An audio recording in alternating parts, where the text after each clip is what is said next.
સુરત પોલીસનું no drugs in Surat city અભિયાન હેઠળ રાંદેર પોલીસની સફળતા મળી છે અને ₹6.67 લાખની કિંમતના હાઇબ્રિડ ગાંજા સાથે આરોપીની ધરપકડ કરી પોલીસે કાયદેસરની કાર્યવાહી હાથ ધરી છે।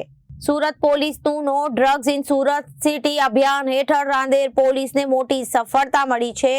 ₹6.67 લાખની કિંમતના હાઇબ્રિડ ગાંજા સાથે એક આરોપીની ધરપકડ કરવામાં આવી છે।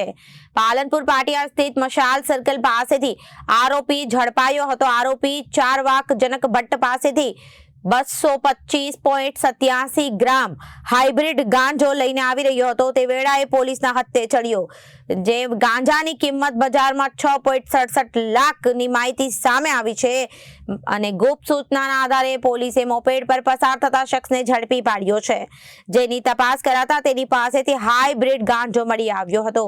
મોપેડ, મોબાઈલ અને હાઇબ્રિડ ગાંજા સાથે 7.15 લાખનો મુદ્દામાલ પોલીસે જપ્ત કરી રાંદેર પોલીસે વધુ તપાસ હાથ ધરી કાયદેસરની કાર્યવાહી હાથ ધરી છે।